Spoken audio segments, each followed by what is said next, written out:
തൃക്കാക്കരയിൽ വീണ്ടും മസ്തിഷ്ക ജ്വരം എന്നൊരു വാർത്തയാണ് ഇപ്പോൾ വരുന്നത്. 1-ാം ക്ലാസ്സിൽ പഠിക്കുന്ന കുട്ടിക്കാണ് രോഗം സ്ഥിരീകരിച്ചത്. എസ് ശ്യാംകുമാർ വിവരങ്ങൾ നൽകും കൊച്ചിയിൽ നിന്ന്. ശ്യാമ, നേരത്തെ ഒന്ന് രണ്ട് സ്കൂൾ കേന്ദ്രീകരിച്ച് ഈ രോഗം വ്യാപകമായിരുന്നു. നിരവധി കുട്ടികൾക്ക് അത് സ്ഥിരീകരിക്കുകയും ചെയ്തിരുന്നു. ആ ഘട്ടത്തിൽ ആരോഗ്യവകുപ്പ് ജാഗ്രതാ നിർദ്ദേശമൊക്കെ നൽകുകയും ചെയ്തു. അതേ സ്കൂളിൽ തന്നെയാണോ ഈ 1-ാം ക്ലാസ്സുകാരന് രോഗം സ്ഥിരീകരിച്ചിരിക്കുന്ന ആ കുട്ടിയുടെ ആരോഗ്യനില എങ്ങനെയാണ്?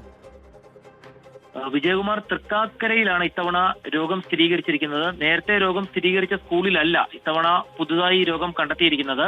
കഴിഞ്ഞ ബുധനാഴ്ചയാണ് ഈ കുട്ടി, 1-ാം ക്ലാസ്സിൽ പഠിക്കുന്ന കുട്ടിയാണ്. ആ കുട്ടിക്ക് രോഗലക്ഷണങ്ങൾ, അതായത് തലവേദനയാണ് ആദ്യം കണ്ടെത്തിയത്. രക്ഷിതാക്കളെ വിളിച്ച് കുട്ടിയെ ഒപ്പം അയക്കുകയായിരുന്നു. തുടർന്ന് കാക്കനാട്ടെ ആശുപത്രിയിൽ പരിശോധനയ്ക്ക് ശേഷം കുട്ടിയെ വിദഗ്ധ പരിശോധനകൾക്കായിട്ട് സ്വകാര്യ ആശുപത്രിയിൽ പ്രവേശിപ്പിച്ചു. അവിടെ വെച്ചാണ് രോഗം തിരിച്ചറിയുകയും കുട്ടിയെ ICUവിൽ ഇപ്പോൾ നിലവിൽ ചികിത്സയിൽ തേടുന്നുവെന്ന് മനസ്സിലാക്കുന്നത്. നിലവിൽ ആ പ്രദേശത്ത് ആരോഗ്യവകുപ്പിന്റെയും നഗരസഭയുടെ ആരോഗ്യ വിഭാഗത്തിന്റെയും നേതൃത്വത്തിൽ മറ്റുള്ളവർക്ക് രോഗലക്ഷണങ്ങളുണ്ടോ, പ്രത്യേകിച്ച് കുട്ടികൾക്ക് രോഗലക്ഷണങ്ങളുണ്ടോ എന്നതിൽ പരിശോധന നടത്തിയിരുന്നു. അത്തരത്തിൽ പുതിയ കേസുകൾ കണ്ടെത്താൻ സാധിച്ചിട്ടില്ല. അവിടെ ജാഗ്രത പ്രഖ്യാപിച്ചിരിക്കുകയാണ് ആരോഗ്യവകുപ്പ്. നിലവിൽ 1-ാം ക്ലാസ്സിൽ പഠിക്കുന്ന കുട്ടിക്കാണ് ഇപ്പോൾ വീണ്ടും കാക്കനാട് രോഗം സ്ഥിരീകരിച്ചിരിക്കുന്നത്.